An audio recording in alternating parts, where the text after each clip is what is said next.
They moved Bonanza from, it was up against the Wonderful World of Color, and they moved it.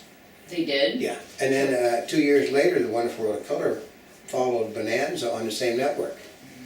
Because Bonanza was moved, people saw Bonanza was sort of, here's this guy, this lonely old man with his pack of hair and his 3 sons who are still living in the same house at 40 years of age.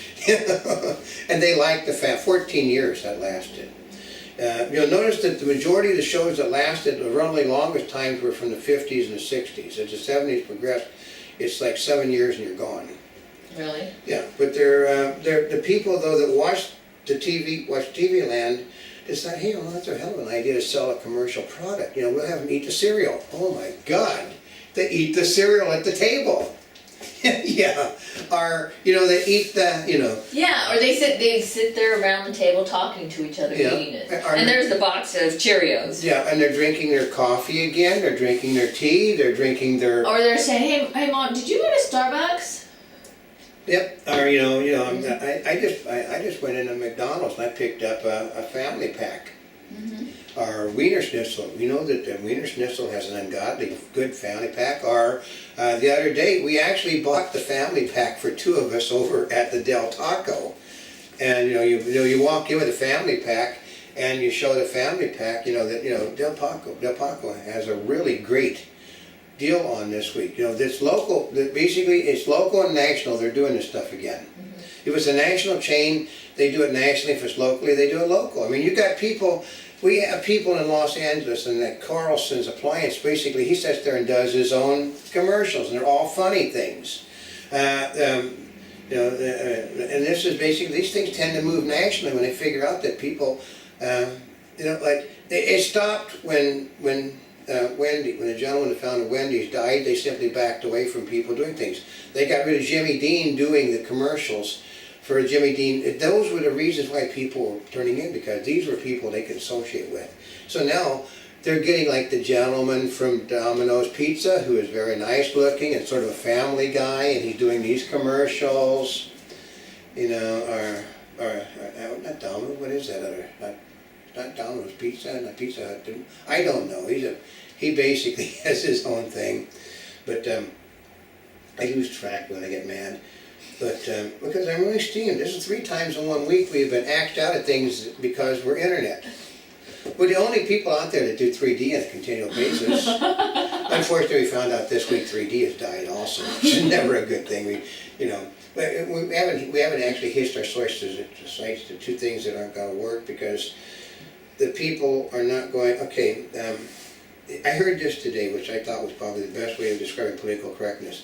What's that? Is why political correctness is basically trying to censor the use of words.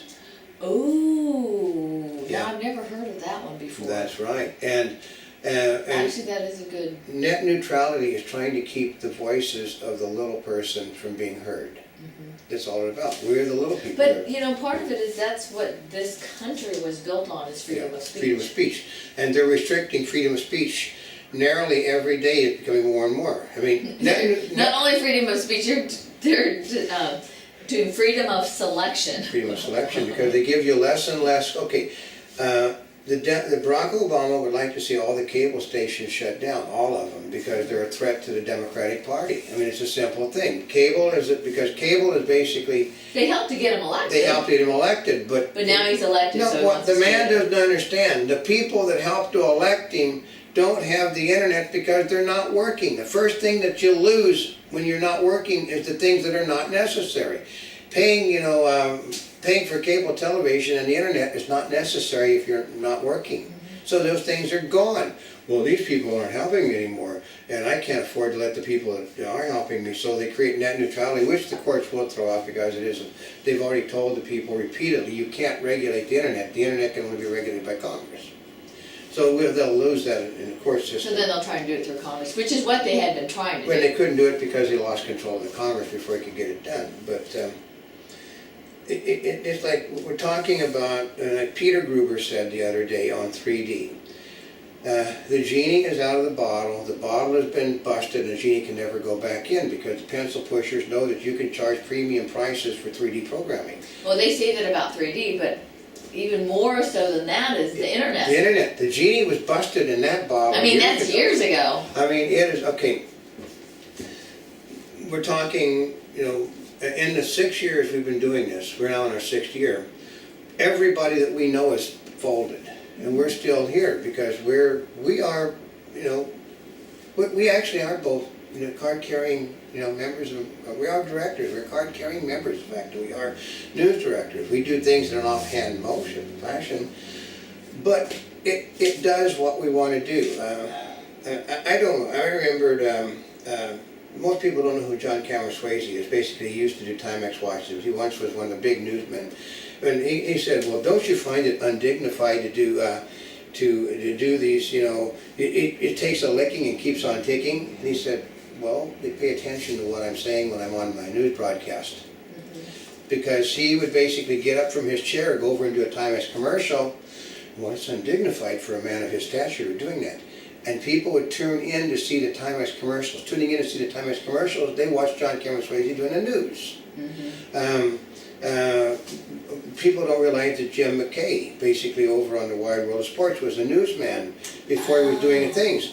He's been around for a long time. He's been around for a long time. Remember, he shone at a newsman at the Berlin Olympics when the Israelis were killed. He was showing. But there's some that would say that the newsman doing commercials means it's no longer news, and it's not impartial.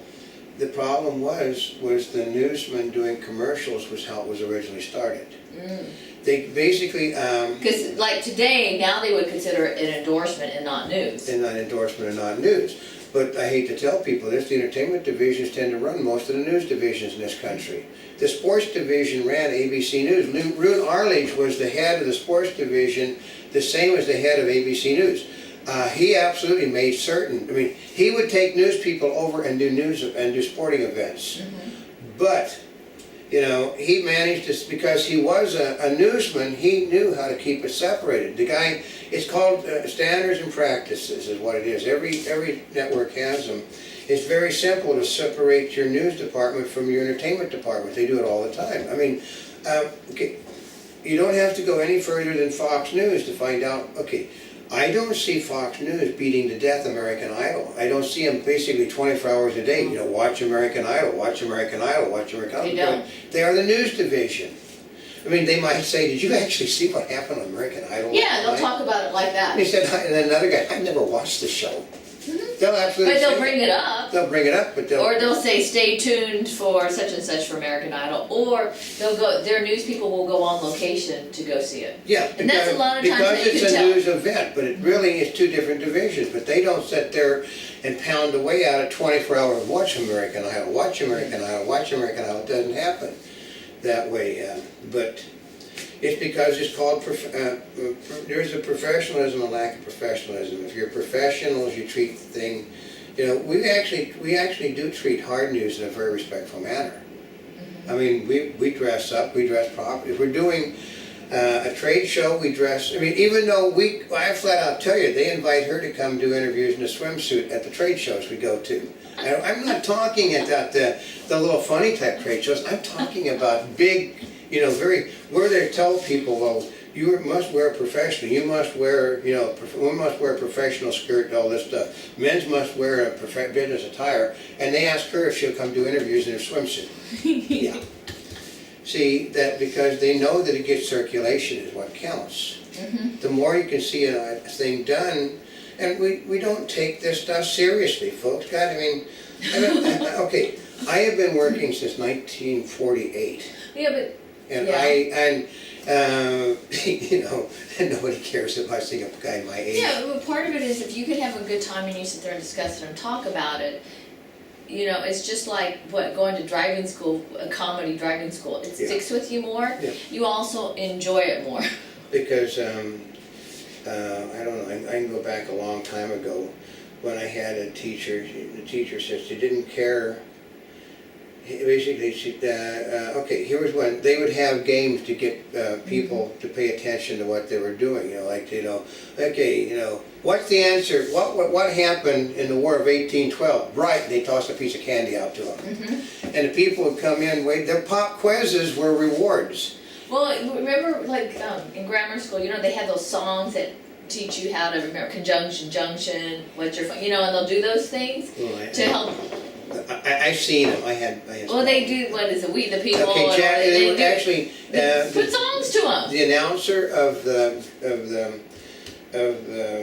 Merv Griffin show, when his band player, Jack Sheldon, was the guy that did Conjunction Junction. Yeah. I go back, in my days, actually, I did work on Or even it. the ABCs. No, but in the early 50s, I worked on a series of shows called, I think Professor Baxter for AT&T, which basically, they would have a big screen on the front, and they'd home in on Edgar Allan Poe, or they'd home in on Xerxes or something like that, and people like Richard Carlson, basically, who was starring in his own series at the moment, the producer, director, and Eddie Albert, who was a major star, were doing those things because they were for the families. They taught people about, basically, if you want to learn, basically they predated Sesame Street and those things.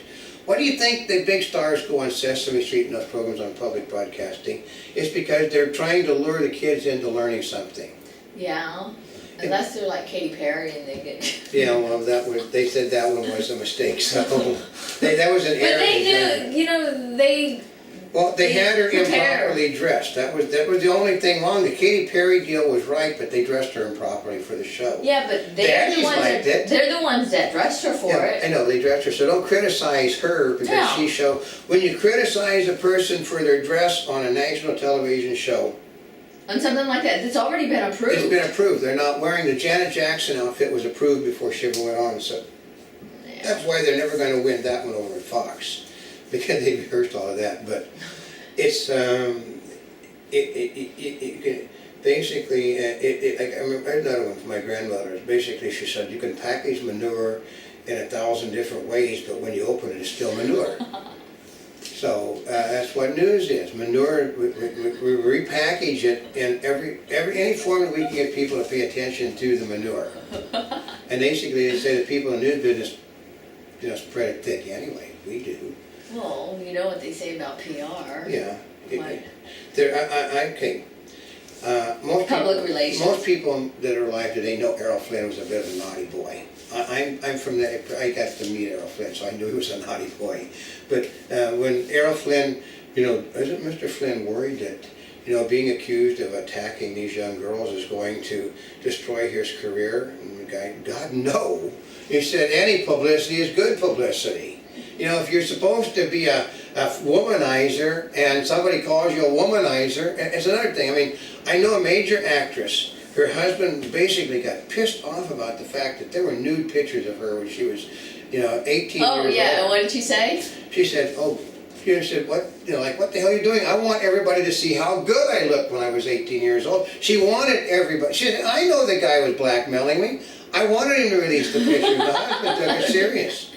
Because I look great then. she's a woman in her late 60s, and it revitalized her career again.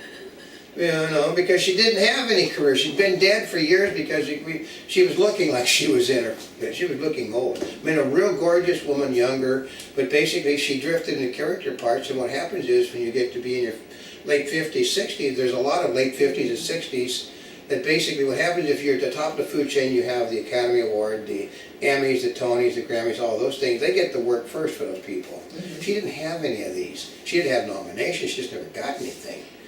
So she was very happy. But this is, like I said, I guess that we're going to try something from, another actress said, that it's not how you got there that's going to keep you in the business, it's the talent that's going to keep you in the business. If we didn't do something right, nobody's going to watch us no matter what. I mean, I sit there every day and I do something called Old Cam, which has got awful bad viewings on the originals. Go check in how many languages I'm in, folks. So that's the difference. I mean, I may only have 7 views average per video. But it's syndicated and it ends up in multiple languages. The original only has so many views, but it spreads out. I mean, I've got things from 6. I mean, when I first started out, there were news in 60 seconds. I have people making fun of me on national television. National television, actually, it's not just on national television. a comedian Yeah. did his act. Based upon me, but, okay, well, He was parodied. yeah, and most people know that my hair grows god awful fast, and, you know, continually I'm sitting here trying to stick the hair under, so what happened, they picked one of the times when my hair was like this, and they picked that character with, you know, always wearing his hat, you know, fiddling with stuff, and, you know, somebody basically much younger than I am, much, you know, very much younger than I am. But they parodied you on it. Yeah, So they're I mean, making fun of me, but it's basically the news of the headlines of the day. No, they did call it comments on the headline. Comments of the headlines of the Just day. like you call yours. Comments, you know, but it's basically, you know, it's mine, it's copyrighted, folks. You shouldn't be doing that. My opening statement does have I think.